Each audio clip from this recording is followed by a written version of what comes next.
오늘은 선한 사마리아인 교회 이런 제목의 말씀 함께 나누겠습니다. 지난 4월의 마지막 날이 월요일이었는데 저희가 가족들과 함께 밤늦게 영화를 보러 갔습니다.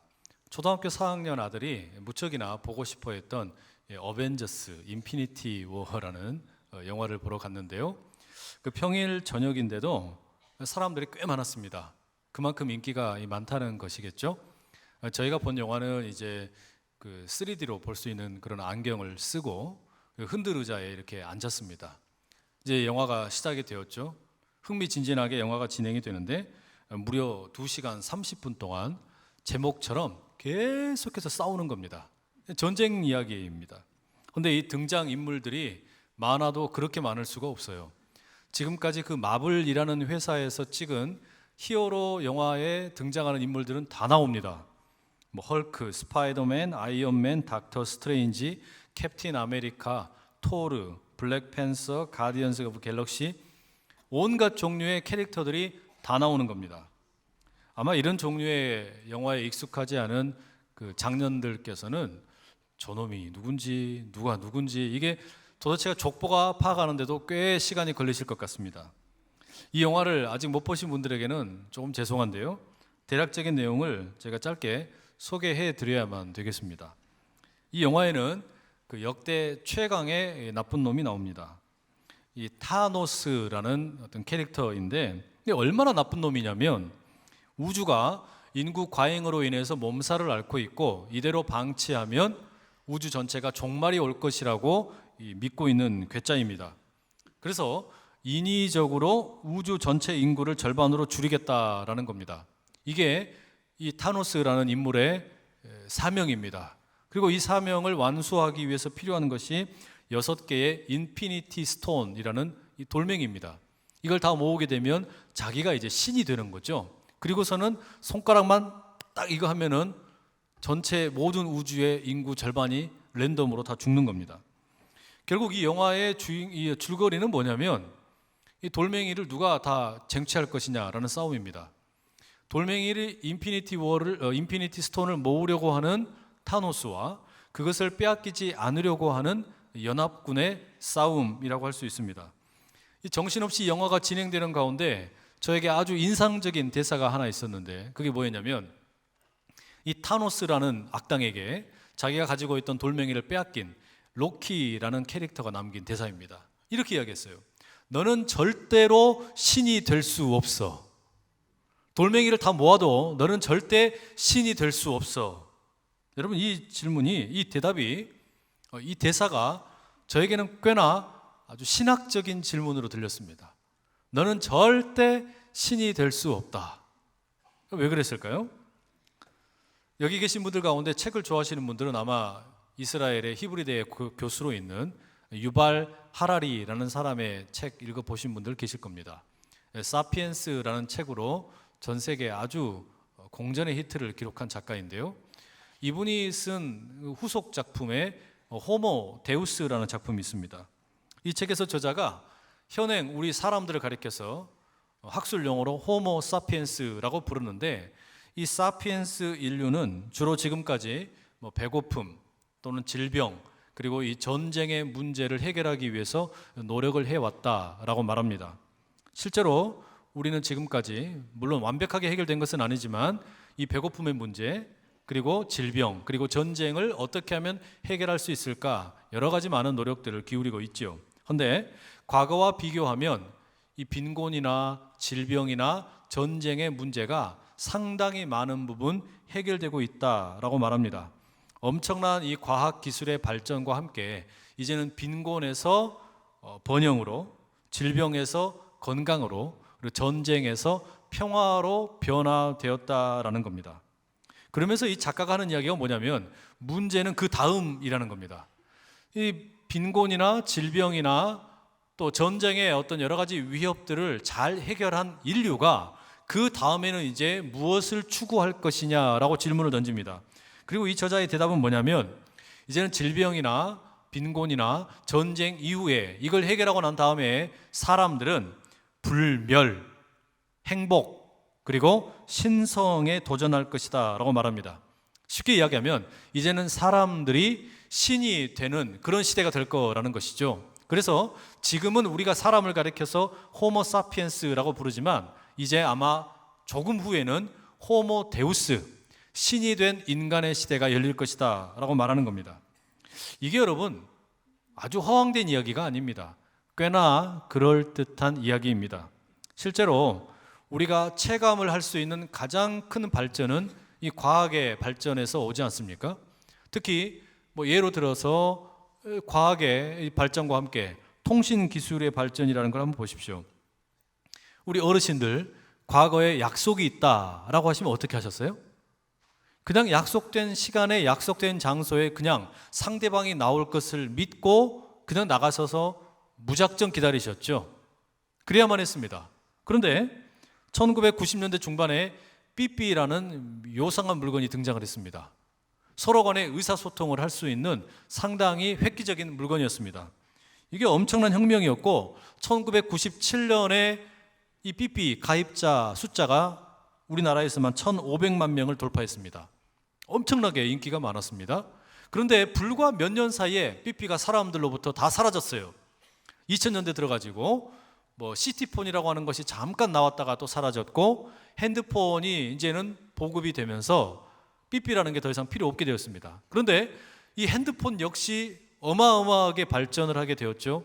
스마트폰이 등장을 하면서 이제는 자그마한 컴퓨터를 모든 사람들이 다 들고 다니는 그런 시대가 열리게 되었습니다.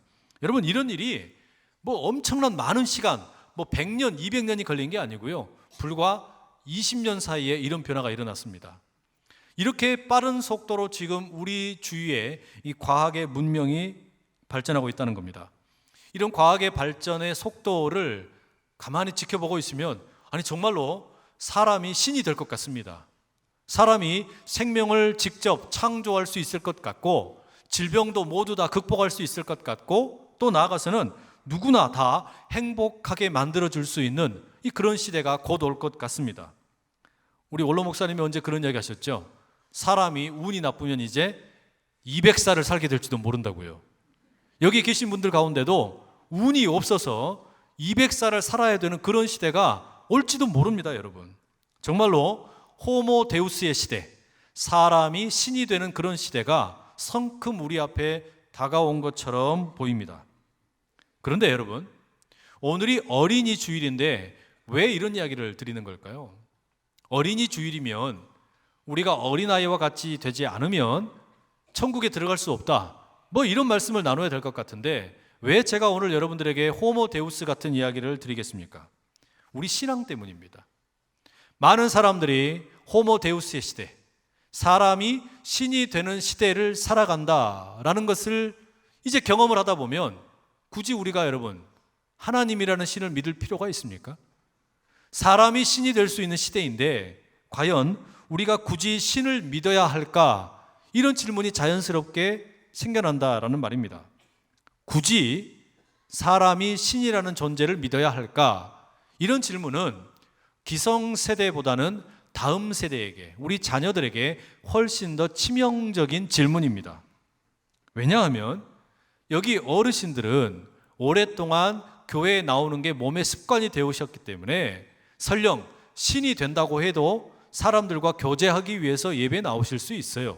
그러나 다음 세대들에게, 우리 청소년들 또 어린이들, 영유아 유치 자녀들에게는 처음부터 자신들의 사는 삶이 마치 신이 된 것 같은 그런 시대입니다. 그런데 굳이 여기 나와가지고 보이지도 않는 신을 예배할 필요가 있겠냐라는 것이죠.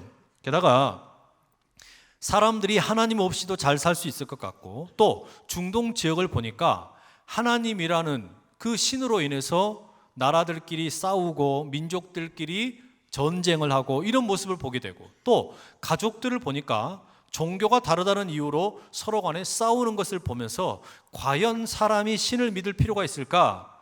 기독교 신앙에 대해서 회의적인 생각을 갖게 되는 그런 자녀들이 점점 더 많아지게 될 것입니다.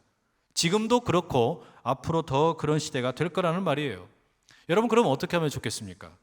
당연히 여러분 우리는 영화 속에 등장하는 로키가 타노스에게 남겼던 말, 너는 절대로 신이 될 수 없어, 그렇게 가르쳐야죠. 그렇게 알려줘야 됩니다. 문제는요, 사람에게는 여전히 하나님이 필요하다라는 것을 가르쳐 줘야 하는데 이 방식에 문제가 있는 겁니다. 어떻게 신앙을 가르칠 거냐라는 겁니다. 신앙의 내용도 중요하지만 신앙을 가르치는 방식, 이게 너무너무 중요한 시대가 되어버렸습니다. 왜 가르치는 방식이 중요합니까? 사실 우리 자녀들은 지금 부모와 교회가 신앙을 가르치는 방식이 영 마음에 들지 않기 때문입니다. 사실 자녀들이 하나님에 대해서 관심이 없는 게 아닙니다. 예수님에 대해서 관심이 없는 게 아닙니다. 그런 문제가 뭐냐? 교회와 부모가 신앙을 가르치는 방식에 관심을 갖지 못하는 겁니다. 진짜 문제는 뭐냐면 이 부모와 교회가 복음을 가르치는 방식이 전혀 흥미롭지가 않고 이해가 되지 않는다라는 말이에요. 그러면 그 부모와 교회가 신앙을 가르치는 방식이 뭐냐? 쉽게 이야기하면요, 말로 하는 것과 행동으로 보여주는 게 다른 방식입니다. 말과 행동이 다른 방식으로 신앙을 설득을 하니까 전혀 설득력이 없다라는 말이에요.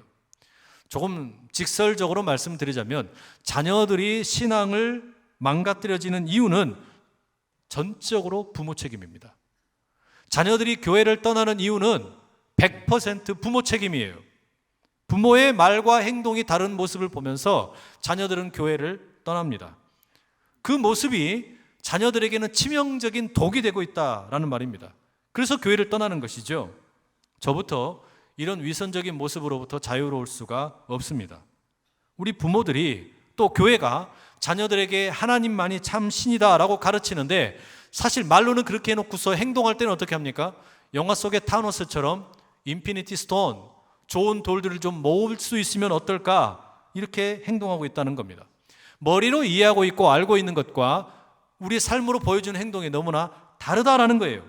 그래서 자녀들에게 입으로는 교회 나가라, 예배 드려라, 기도해라 이렇게 말을 하는데 정작 그 자녀들에게 이제 중요한 시험이 있다 또는 뭐 시험 기간이 다가오면 뭐라 그럽니까? 학원에 가라, 공부해라, 대학에 들어가야 될 거 아니냐 이렇게 행동을 하라고 요구합니다. 이게 뭐냐면 너도 이제 밖에 나가서 돌멩이 좀 모아야 되지 않겠냐? 그래서 너도 힘을 좀 모아야 되지 않겠냐? 이렇게 말하는 것과 전혀 다를 바가 없다라는 말이에요. 이런 이중적인 모습을 보면서 과연 자녀들이 하나님이라는 신을 믿고 싶겠냐 이 말이죠. 하나님이라는 신을 과연 섬기려고 하겠냐라는 겁니다. 바로 그런 이유 때문에 오늘 우리는 이 선한 사마리아인의 비유 본문을 함께 읽었습니다. 왜냐하면 이 본문 속에서 예수님께서는 복음을 가르치시는 방식, 그 예수님의 교육 철학이 어떤 것인지를 우리가 배울 수 있기 때문입니다. 이 말씀 배경에는 어떤 율법 교사가 예수님에게 던지는 질문이 있습니다. 여러분, 성경에 나오는 율법 교사라고 하면 성경 박사를 의미합니다. 성경에 대해서 모르는 것이 없는 사람입니다. 모든 성경의 작은 부분까지 다 알고 있는 정말 똑똑한 사람입니다. 이렇게 지식이 가득한 사람이 성경에 대해서 예수님에게 질문을 던집니다. 예수님, 내가 뭘 해야 영생을 얻을 수 있습니까? 이것은 어떤 순수한 진리에 대한 탐구로부터 생겨난 질문이 아니고 어떻게 하면 저 예수라는 작자를 문제에 빠지게 만들까? 골탕 먹이기 위한 그런 목적에서 던지는 질문이었습니다. 예수님, 내가 어떻게 해야, 무엇을 해야 영생을 얻을 수 있습니까? 이 질문을 받고서 예수님이 답변을 주시는 게 아니라 그 율법 교사에게 다시 질문으로 돌려주십니다. 성경에 무엇이라고 기록되어 있느냐? 그리고 너는 그거 어떻게 읽느냐? 이렇게 되묻습니다. 그러자 이 율법 교사가 잘난 척하면서 신명기 6장 5절 그리고 레위기 19장 18절의 말씀을 줄줄 암송하면서 대답을 하죠. 네 마음을 다하며 목숨을 다하며 힘을 다하며 뜻을 다하여 주 너의 하나님을 사랑하고 또한 네 이웃을 네 자신같이 사랑하라 하였나이다. 잘 아는구나. 100점 만점에 100점이다. 그러면 이제 가서 그렇게 살아라. 예수님이 답변하셨어요. 머리로 아는 것도 중요하지만 지식도 중요하지만 그것을 실제로 살아내는 것이 더 중요하다. 이런 말씀이지요. 여러분, 제가 이 말씀을 읽으면서 깨달은 바가 있습니다. 부끄러운 고백입니다. 그 고백을 좀 여러분들과 나누고 싶습니다. 제가 집에서 아이들이랑 같이 밥을 같이 먹거나 대화를 하거나 이런 시간들이 그렇게 썩 많지 않습니다. 주로 교회에 살고 집에 늦게 들어가기 때문인데요. 어제가 어린이날인데도 밤에 11시에 집에 들어갔습니다. 이렇게 늦게 들어가면은 아이들이랑 같이 지낼 시간이 별로 없겠죠. 아이들이 잠을 자거나 아니면 저를 기다리고 있다가 이제 제가 침실에 있으면 찾아와서 인사를 건네고 잡니다. 아빠 안녕히 주무세요. 이렇게 인사를 한단 말이에요. 그런데 여러분, 그 아이들이 저에게 와가지고 아빠 안녕히 주무세요 라고 이야기할 때 제가 침대에 누워가지고 뭐 하고 있을까요? 상상 한번 해보세요. 제가 뭐 하고 있겠습니까? 맞습니다. 그거 하고 있습니다. 휴대폰으로 만지작 하고 있는 겁니다. 스마트폰 가지고서 인터넷 검색하고 놀고 있어요. 그거 아니면 거실에서 마치 좀비처럼 축 처져가지고 TV 보고 있습니다. 그게 제가 아이들에게 보여주던 제 모습이더라는 거죠. 제가 이 설교를 준비하기 위해서 말씀을 묵상을 하는데 이게 심각한 문제다라는 생각이 들었습니다. 물론 제 아이들은 머릿속으로는 아빠가 새벽에 일찍 교회에 나가서 기도하고 또 사역을 하고 있다는 것을 알고 있습니다. 근데 그것은 아이들에게 머릿속으로만 알고 있는 아빠의 모습입니다. 아이들이 가정에서 보는 저의 모습은 거실에 좀비처럼 앉아가지고 리모컨만 까딱까딱 하고 있든지 아니면 침대에 누워서 핸드폰만 만지작거리고 있는 것이 아이들이 보고 있는 제 모습이더라는 겁니다. 달리 말하면 지금 저는 저의 자녀들의 신앙 교육을 철저하게 실패하고 있는 겁니다. 물론 제 빈자리를 아내가 잘 메워주고 있습니다. 아이들과 함께 매일 가정 예배를 드리기도 하고 성경도 읽고 또 아이들을 위해서 거실에서 기도를 합니다. 엄마의 그런 모습을 보면서 아이들은 신앙이라는 것을 간접적으로 체험하겠죠. 그런데 저는 아이들에게 그런 모습을 보여주지 못하고 있더라는 거예요. 아이들이 알겠거니라고 생각을 하고 있었지만 사실 그것은 제 생각이지 아이들의 생각은 아닙니다.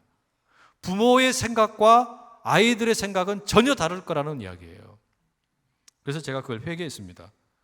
그래서 결단을 했어요. 이제 집에 들어가면 아이들이 잠자기 전에는 핸드폰 만지지 말자. 아이들이 잠잔 다음에 핸드폰을 만지든지 말든지 하자. 그리고 아이들로 하여금 내 방에 와서 아빠 안녕히 주무세요라고 이야기하는 것이 아니라 제가 아이들의 방으로 찾아가야겠다라고 결단을 했습니다. 어젯밤부터 그렇게 해서 찾아간 후에 아이들의 얼굴에 머리에 손을 얹고 기도를 했어요. 기도해 줬습니다. 왜냐하면 그렇게라도 아빠가 기도하는 모습을 보여줘야 이 아이들에게 아빠의 신앙이 전달될 거라고 생각되었기 때문입니다. 여러분, 간곡히 부탁을 드립니다. 자녀들의 침실에 찾아가실 수 있기를 축복합니다. 그리고 그 잠자고 있는 자녀들의 머리에 손을 얹고 기도하는 어미와 아비가 되실 수 있기를 축복합니다. 왜냐하면 부모가 몸으로 신앙을 보여주지 않으면 자녀들에게 신앙이 전수되지 않기 때문입니다. 반대로 이야기하면 부모가 몸으로 신앙을 보여주면 자녀들은 교회 떠나지 않습니다. 부모가 말씀을 몸으로 살아내면 자녀들에게 그게 능력이 됩니다. 부모가 말씀을 몸으로 읽어내면 자녀들이 주의 뜻을 깨닫게 됩니다. 부모가 말씀을 몸으로 소화시키게 되면 하늘의 뜻이 땅에 있는 자녀들에게 이루어집니다. 부모가 말씀을 몸으로 부딪히면 우리 가정의 주님 나라가 이루어질 줄로 믿습니다. 그럼 여러분, 조금 더 구체적으로 우리 아비가 되고 어미가 된 우리가 몸으로 보여주어야 할 그 신앙의 핵심이라는 게 뭘까요? 우리가 보여주어야 할 신앙의 핵심, 그게 무엇이겠습니까? 오늘 본문에 이어지는 이 선한 사마리아인의 이야기를 한번 보십시오. 예수님께서 율법교사에게 야, 너 대답 참 잘했다. 가서 그렇게 살아라 라고 말씀하셨지요. 그러자 이 율법교사가 또 잘난 척을 합니다. 그런데 예수님, 하나님을 사랑하고 이웃을 사랑해야 되는데 내가 하나님은 잘 알겠습니다. 그런데 내가 사랑해야 될 이웃이 누굽니까? 그 이웃이 누구인지 좀 가르쳐 주십시오. 이렇게 묻는 거예요. 내가 사랑해야 될 사람이 누군지, 내가 사랑해야 될 사람의 범위를 결정해달라라는 그런 질문입니다. 그러자 예수님께서 선한 사마리아인의 비유를 들려주시게 됩니다. 이 비유는 예루살렘에서 여리고로 내려가는 길 가운데서 일어난 일입니다. 그 길에서 한 사람이 강도를 만나가지고 모든 것을 뺏겨버리고 발가벗겨진 채 피를 흘리며 쓰러져 있었습니다. 그때 그 길가로 제사장과 레위인과 그리고 사마리아인이 순서대로 지나가게 됩니다. 이 예루살렘 성전에서는 그 성전의 일을 감당하는 세 가지 계급이 있었습니다. 제사장, 레위인, 그리고 평신도 계급이었습니다. 케네스 베일리라는 학자에 의하면 그 1세기 당시에 많은 제사장들이 일은 2주 동안 예루살렘 성전에서 하고 집은 여리고에다가 두고 살았다라고 합니다. 아마 이 본문에 등장하는 제사장도 그랬던 것으로 보입니다. 2주일 동안 이제 예루살렘 성전에서 자신에게 맡겨진 일을 잘 감당하고 여리고에 있는 집으로 가던 길이었다라는 것이죠. 그렇게 길을 가는 가운데 보니까 길가에 쓰러져 있는 한 사람이 있습니다. 옷이 다 벗겨져 있고 그리고 피를 흘리며 쓰러져 있는 사람입니다. 그런데 이 제사장이 그런 사람을 보고 그냥 지나쳐 가버립니다. 왜 그랬을까요? 율법에 의하면 제사장은 유대인들이 그렇게 피해를 입었을 때 도와야 할 책임이 있습니다.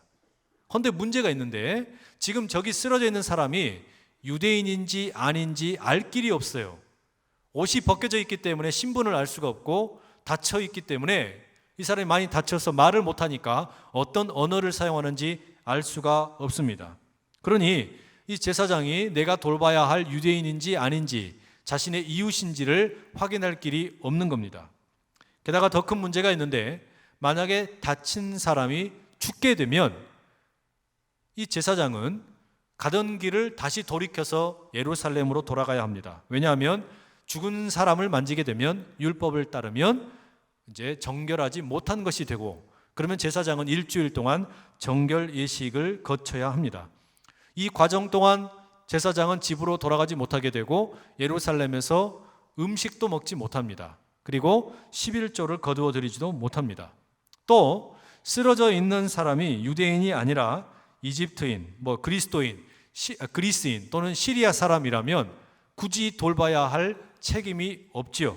바로 그런 이유 때문에 간략하게 이야기하면 제사장은 위험을 무릅쓰고 싶지 않아서 그냥 간 겁니다. 제사장이 지나간 이후에 이제 레위인이 지나갑니다. 그 레위인도 굳이 내가 제사장도 그냥 지나갔는데 위험을 무릅쓰면서 이런 일 할 필요 없다. 그런 생각 때문에 무시하고 지나갔습니다. 마지막으로 사마리아 사람이 지나갑니다. 이 사람은 좀 행동이 달랐습니다. 자기 안에서 긍휼히 여기는 마음이 생겨나면서 그 다친 사람에게로 다가가고 포도주와 기름을 상처에 붓고 상처를 싸매어 줍니다. 그리고 자기 짐승에 태워서 근처에 있는 주막으로 데리고 갑니다. 여러분, 이것은 사마리아 사람에게는 꽤나 위험한 행동입니다. 왜 그런 거 아니? 사마리아 사람과 유대인들은 아주 사이가 나빴기 때문입니다. 그런데 그 유대인들이 살고 있는 동네 한복판에 주막으로 들어간다? 사마리아 사람에게 위험한 일이죠. 그런데 이 사마리아 사람은 환자를 데리고 가서 밤새도록 그를 돌봐줍니다. 그리고 다음 날 자신의 길을 떠나기 전에 그 주막의 주인에게 돈을 주면서 더 돌봐달라. 모자라면 내가 돌아와서 다시 갚아주겠다라고까지 말합니다. 어마어마한 희생을 치르고 있는 것입니다.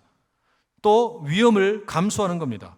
혹시라도 이 다친 사람이 유대인이 이제 일어났는데 주변에 있던 다른 유대인들이 너가 이렇게 다치게 된 게 혹시 저 사마리아 사람 때문이냐라고 말하게 되면 오해를 사게 되어서 죽임을 당할지도 모르는 일입니다. 그럼에도 불구하고 이 사마리아 사람은 위험을 감수하면서 이런 일을 감당했습니다. 이 이야기를 다 들려주시고 나서 예수님이 율법교사에게 이제 물으시죠. 네가 생각할 때는 이 강도 만난 사람의 이웃이 누구냐? 이렇게 물으십니다. 율법교사가 마지못해서 대답을 합니다. 자비를 베푼 자입니다.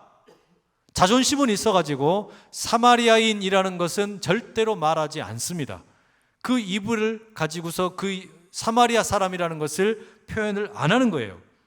그러자 이제 예수님께서 뭐라 그러십니까? 가서 너도 이와 같이 하라. 가서 너도 이와 같이 하라 말씀하십니다. 이 말씀은 오늘 모든 아비와 어미 된 자들에게, 그리고 다음 세대에게 신앙을 가르치는 우리 교회를 향하여 동일하게 들려지는 말씀입니다. 가서 너도 이와 같이 하라. 무슨 이야기입니까? 우리가 자녀들에게 가르쳐야 할 신앙은 입으로만 떠드는 신앙이 아니고 몸으로 보여주어야 하는 신앙인데, 몸으로 보여주는 신앙의 핵심이 뭐냐? 이 사랑을 보여주는 거라는 말입니다. 그런데 이 사랑을 보여준다는 게 도대체 어떤 겁니까? 위험을 무릅쓰는 그런 사랑을 보여주라는 거예요. 위험을 무릅쓰는, 위험을 감수하는 그런 사랑을 보여줘야 그게 진짜 하나님의 사랑이고 성도의 마땅한 행할 일이다라는 겁니다. 여러분, 이게 세상이 보여줄 수 없는 사랑입니다. 세상에서 여러분, 우리가 지식이 쌓인다, 돈이 쌓인다, 또는 어떤 권력이 쌓인다. 여러분, 그런 지식이나 돈이나 권력을 가지고 사람들이 뭐 합니까? 위험을 피하지요. 조금 더 쉬운 곳으로 가지요. 안전한 곳으로 갑니다. 말하자면 위험을 멀리하기 위해서 우리는 힘을 얻으려고 하고 돈을 쌓으려고 하고 권력을 쟁취하려고 합니다. 위험을 멀리하는 것이 세상이 힘을 얻는 주된 이유라는 말이에요. 그런데 교회는 어떤 곳이냐? 교회는 사람들이 많이 모이고 돈이 쌓이고 지식이 많아지면 그것 가지고 뭐 하라고 부름받은 거냐면 더 위험한 곳으로 가라고, 더 험한 곳으로 가라고, 더 깨어진 곳으로 가라고, 더 상처받은 곳으로 가라고 부름받았다는 말입니다. 예수님께서 바로 그렇게 부름받으셨고 그렇게 사셨고 우리를 그렇게 부르셨고 이제 우리를 또 그렇게 파송하기 원하신다라는 말입니다. 우리가 자녀들에게 보여주어야 될, 우리의 몸으로 보여주어야 될 신앙의 정수가 뭐냐? 그거라는 거예요. 우리가 이걸 보여주게 될 때 자녀들이 신앙을 떠나지 않는다는 말입니다. 우리의 자녀들이 부모에게 그리고 교회에게 기대하는 신앙의 모습이 더 안전한 곳으로, 더 안락한 곳으로, 더 쉬운 곳으로, 거기에 가는 데 있는 게 아니라는 이야기예요. 부모들에게 지금 자녀들이 기대하는 것이 뭐냐? 더 위험한 곳으로, 더 상처받은 곳으로, 더 험악한 곳으로 들어가는 모습을 보여줄 때 그 자녀가 부모로부터 신앙을 제대로 배우고 하나님을 떠나지 않는다라는 말입니다. 여러분, 가만히 생각해 보십시오. 예수님께서 이 땅에 오셔서 하신 일이 뭡니까? 예수님께서 말로 떠들려고 오신 분이 아니죠. 말씀이 육신이 되어서 이 땅에 오신 분입니다. 말씀으로만 하시는 게 아니라 땅에 몸을 입고 오셨습니다. 그리고서 무슨 일을 하셨냐면 친히 위험을 감당을 계속해서 하십니다. 사람들이 보여주는 편한 길을 가시지를 않고 자꾸 어려운 길을 가십니다. 욕을 먹는 길을 가시고 모욕을 당하는 길을 가시고 채찍을 맞으시는 길을 가시고 심지어는 십자가의 길을 가시더란 말이에요. 그리고 죽으시는 겁니다. 왜요? 부활하셔서 우리 모두를 살리시기 위함인 줄로 믿습니다. 예수님께서 그 길을 가심으로 우리를 하나님 나라의 자녀가 되게 하여 주셨습니다. 그렇게 우리가 하나님 나라의 자녀로 부름을 받아서 이제 허락하신 자녀들을 신앙으로 양육을 하는데 우리가 어떻게 가르치냐면 예수님처럼 가르치는 게 아니라 타노스처럼 가르칩니다. 돌멩이 좀 모아라. 너 힘 모아라. 지식을 모아라. 돈을 모아라. 그리고 그것 가지고 너 더 안전한 곳에 가라. 더 편한 곳으로 가라. 더 쉽게 살아라. 여러분, 이건 예수님이 가르쳐 주신 방법이 아니에요. 우리에게 기대하시는 모습이 아니라는 이야기입니다. 교회에게 기대하는 모습이 전혀 아니라는 이야기예요. 예수님의 길을 따르기로 작정하고 부름받은 부모, 그렇게 아비와 어미로 부름받은 우리가 자녀들에게 보여줘야 될, 교회가 보여줘야 될 신앙의 모습은 사랑의 모습인데, 사랑을 몸소 살아내는 모습인데, 이건 더 쉬운 길, 더 편안한 길, 더 안락한 길을 가는 것이 아니라 정반대의 길입니다. 십자가의 길이죠. 더 험한 길이에요. 더 어려운 길을 가야 된다는 말입니다. 여러분, 만약에 교회가 그런 길을 가지 못한다면 교회에는 희망이 없는 겁니다. 만약에 우리 부모된 우리가 그 길을 자녀들에게 보여주지 못하면 부모 세대 이후의 자녀들에게는 신앙은 더 이상 의미가 없어집니다. 우리 교회를 보십시오. 우리 교회가 여기까지 오게 된 근본 이유가 뭘까요? 전 잘 모르지만 아마 그것은 어려운 길, 외국인들을 섬기고 장애인들을 섬기는 이런 사역을 감당했기 때문이라고 저는 믿습니다. 어려운 길을 가는 위험을 감당했기 때문에 여기까지 왔다는 말이죠. 그 위험을 감당하지 않으면 시대적인 사명을 감당 못하는 겁니다. 교회가 그 사명을 감당하기 위해서 위험을 끌어안아야 교회가 되는 것이지, 편한 길 가자, 쉬운 길 가자, 그건 교회가 아닙니다. 부모의 신앙도 마찬가지예요. 부모가 자녀에게 보여줘야 되는 신앙이라는 것이, 아들아, 딸아, 너 예수 믿고 하나님 믿어서 더 편한 길로 가라, 더 쉬운 길로 가라. 이게 여러분 우리가 자녀들에게 보여줘야 될 신앙의 모습이 아니라는 이야기예요. 예수님께서 우리에게 요구하시는 신앙의 모습이 그런 이야기였습니다. 여러분, 사실 우리 어머니들은 이게 이해가 되지 않으십니까? 아이를 잉태합니다. 아이를 잉태하는 그 이후에 사랑으로 아이를 배 속에서 키우고 출산의 고통을 감당합니다. 이건 여러분, 위험을 감당하지 않고서는 감당할 수 없는 일입니다. 위험을 감당해야만 할 수 있는 일입니다. 아이를 낳다가 내가 죽을 수도 있어요. 아이를 낳다가 내가 엄청난 고통을 겪어야만 합니다. 그럼에도 불구하고 자녀를 출산하시지 않았습니까? 그리고 그 자녀를 양육하는 가운데 그 핏덩어리를 사람처럼 보이게 만들겠다고 기저귀를 갈고 젖을 먹이고 헌신하며 수고하며 자녀들을 키우지 않으셨습니까? 그게 부모가 보여준 사랑이었잖아요. 그 사랑이 자녀들에게 투여되었기 때문에 자녀들은 부모를 보면서 사랑이 어떤 것인지를 배웁니다. 그런데 자녀가 커간 이후에 우리가 자녀들에게 물려줘야 될 사랑이, 하나님의 사랑이, 예수님의 사랑이, 성령님의 우리를 향한 사랑이 그 부모의 사랑으로 가르쳐져야 되는데, 자녀들아, 어려운 길로 가는 것이 하나님의 뜻이다. 쉬운 길로 가는 게 하나님 뜻 아니다. 위험한 것을 끌어안는 사랑이 진짜 하나님의 사랑이다. 여러분, 이거 우리가 보여줘야 되지 않겠습니까? 우리가 이 사랑을 보여주는 그런 하나님의 가정, 그런 하나님의 교회 될 수 있기를 축복합니다. 호모 데우스의 시대, 내가 신이 될 거야, 내가 하나님처럼 될 거야 외치는 이 시대 가운데 어떻게 우리가 이 믿음을 다시 물려줄 수 있느냐? 다른 길이 없습니다. 더 편하게, 더 쉽게, 더 안락하게 살아가는 길에 이 신앙의 미래가 있는 것이 아니라 십자가의 길에 우리 가정에 믿음이 있고 우리 교회에 미래가 있는 줄로 믿습니다. 그렇기 때문에 선한 사마리아인 교회로 부름받고 선한 사마리아인의 길을 걸어가는 우리 모든 가정이 되실 수 있기를 간절히 축복합니다. 우리 시간에 마음 모아서 함께 같이 한번 기도하면 좋겠습니다. 이 시간에 기도하실 때 이렇게 함께 나누면 좋겠습니다. 예수님께서 말씀이 육신이 되셔서 사람들이 꺼리는 길, 가고 싶지 않은 어려운 길, 십자가의 길을 걸어가셨던 것처럼 주님, 우리가 자녀들에게 물려줘야 될 신앙의 모습, 편하고 좋은 길이 아니라 위험을 무릅쓰는 그 사랑, 그걸 몸으로 보여주는 우리 가정이 되게 하여 주시고 교회가 되게 하여 주옵소서. 우리 그 마음을 가지고 주여 힘있게 세 번 외치고 같이 기도하며 나가겠습니다. 주여, 주여, 주여. 사랑하는 아버지 하나님, 아버지 하나님, 사람이 신이 되어가는 호모데우스의 시대를 우리가 살아갑니다. 이제는 하나님이 필요 없다고 말하는 그런 시대를 살아갑니다. 주여, 이런 시대에 우리가 우리의 자녀들에게 어떻게 신앙을 물려줄 수 있겠습니까? 하나님 아버지, 아버지 하나님께서 우리에게 예수 그리스도를 보내주셔서 말씀이 육신이 되셔서 십자가의 길을 걸어가시며 그 사랑을 확증해 주셨던 것처럼 주여, 아비 되고 어미 된 우리가 그 사랑 나누게 하여 주시옵소서. 그래야 주님, 우리 교회가 그리고 우리 가정이 하나님께서 기뻐하시는 그 길을 걸어감으로 인하여 참으로 주님께서 기뻐하시는 그 길 힘있게 나갈 수 있도록 은혜 더하여 주시옵소서.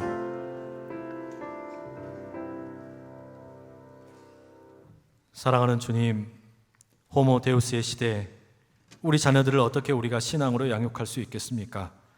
머리가 아니라 몸으로 신앙을 보여주고 위험을 피하는 것이 아니라 위험을 끌어안는 십자가의 사랑을 보여주는 믿음의 부모 세대, 선한 사마리아인과 같은 교회가 되게 하여 주시옵소서.